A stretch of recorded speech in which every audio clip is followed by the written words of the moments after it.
காலையிலேயே மார்கழி மாதம்ன்றதுனால கோலம் போட்டாச்சு. இன்றைக்கி நம்ம வில்லேஜ் ஸ்டைல் மீன் குழம்பு எப்படி செய்கிறதுன்னு பார்க்கலாம் வாங்க. அதுக்கு பூண்டு உரித்து வச்சுருக்கேன், கறி லீவ்ஸ், கொத்தமல்லி இலை, 2 பச்சை மிளகா, வெங்காயம் பொடியாக நறுக்கி வச்சுருக்கேன், தக்காளி பொடியாக நறுக்கி வச்சுருக்கேன். பாருங்கள், புளி தண்ணி கரைச்சி வச்சுருக்கேன். இதுக்கு தேவையான பொருட்கள் கொஞ்சம் மஞ்சத்தூள் சேர்த்துக்கணும், அப்புறம் கொஞ்சம் குழம்பு மிளகாத்தூள் சேர்த்துக்கணும், அப்புறம் சில்லி பவுடர் கொஞ்சம் போட்டுக்குங்க. அப்புறம் வீட்டிலேயே நம்ம அரைச்சி வச்சுருக்கோம் வெந்தயம், சீரகம், கடுகு நல்லா நைஸாக வறுத்துட்டு அதை பொடி பண்ணி வச்சுருக்கோம். அது கொஞ்சம் சேர்த்துக்கிட்டோம்னாக்கா நல்லாயிருக்கும், மீன் குழம்பு டேஸ்ட்டாக இருக்கும். பாருங்க, அந்த பொடி தான் இது. அந்த பொடியை சேர்த்து இருந்தீங்கன்னா நல்லாயிருக்கும், குழம்பு வாசனையாக இருக்கும். அந்த மீனுடைய அந்த ஸ்மெல்லெல்லாம் வராது, நல்லாயிருக்கும், வாசம் நல்லாயிருக்கும். பாருங்கள், சில்லி பவுடர். நம்மளுக்கு மீன் டெய்லி வீட்டிலே கிடைக்குங்க, நம்மளுக்கு போய் வாங்கணுன்னெல்லாம் அவசியம் இல்லை. கடல் கிட்ட இருக்கிறதுனால நம்மளுக்கு மீன் ஒன்றை விட்டு ஒரு நாள் வீட்டாண்டே கொடுத்துட்டு போவாங்க.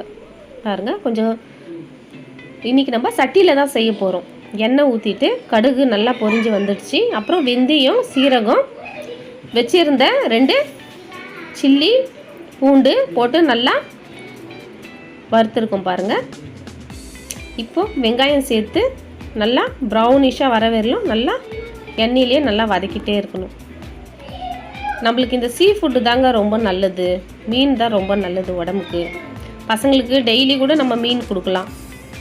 என்ன ஒன்று, அந்த முள் இருக்கும், அதனால் பசங்க கொஞ்சம் சாப்பிட போயிடுவாங்க. அப்படியே சாப்பிட சாப்பிட பழகி போயிடும் பசங்களுக்கு. பாருங்கள், நல்லா வதங்கிடுச்சு. இந்த சமயத்தில் நம்ம அரிஞ்சு வச்சுருந்த தக்காளி வச்சுருக்கோம், அதை சேர்த்துக்கலாம். பாருங்கள், நல்லா தக்காளி சேர்த்து பாருங்கள், நல்லா இந்த மாதிரி குழம்பு வச்சு சாப்பிட்டிங்கன்னா நல்லா இருக்குங்க. இது ரொம்ப சிம்பிளான மெத்தட் தாங்க இந்த குழம்பு. வெறும் புளி தான் இதுக்கு மெயின். புளி கொஞ்சம் அதிகமாக சேர்த்துப்பாங்க இங்கே வில்லேஜ் சைடெலாம். புளி தான் வச்சு பாருங்கள், புளி நம்ம வச்சுருந்த புளி தண்ணி கரைசலை அதெல்லாம் ஊற்றிக்கலாம் வாங்க. பாருங்கள், ஊற்றிட்டு தேவையான அளவுக்கு தண்ணி ஊற்றிட்டு நம்ம நல்லா மூடி வச்சிடணும். குழம்பு நல்லா கொதித்து மேலே தனியாக பிரிஞ்சு வருங்க, ஏடை மாதிரி பிரிஞ்சு வரும். அந்த சமயத்தில் தான் நம்ம பாருங்கள் நல்லா ஏடை மாதிரி பிரிஞ்சு வருது. அந்த சமயத்தில் நம்ம ஒவ்வொரு மீனாக எடுத்து நம்ம சேர்த்துக்கலாம் வாங்க. பாருங்கள், இன்றைக்கி நம்ம மீன் எல்லாமே கலந்த மீன் வாங்கியிருக்கோம். காணாங்கழுத்த மீன், அப்புறம் பொருவா மீன், அப்புறம் சூடை மீன் எல்லாமே கலந்து வாங்கியிருக்கோம். கலந்து செய்கிற மீன் நல்லா இன்னும் டேஸ்ட் நல்லா இருக்குங்க. குழம்பு கலந்து செய்கிற மீன் இன்னும் டேஸ்ட்டு நல்லா இருக்குங்க. நீங்களும் வீட்டில் வாங்கி ட்ரை பண்ணி பாருங்கள், நல்லாயிருக்கும். பசங்க நல்லா சாப்பிடுவாங்க, நல்லாயிருக்கும். பாருங்கள் அந்த பக்கம் நம்மளுக்கு சாதமும் வந்துடுச்சு. பாருங்கள், வாங்க நம்ம எல்லோரும் சாப்பிட்லாம் நேயர்களே. பாருங்கள், மீன் குழம்பு நல்லா கொதித்து நல்லா ரெடி ஆகிட்டு வந்திருக்கு. பாருங்கள், நீங்களும் ட்ரை பண்ணி பாருங்கள். வில்லேஜ் ஸ்டைல் மீன் குழம்பு ரொம்ப நல்லாயிருக்கும், எனக்கு ரொம்ப பிடிக்குங்க இந்த குழம்பு.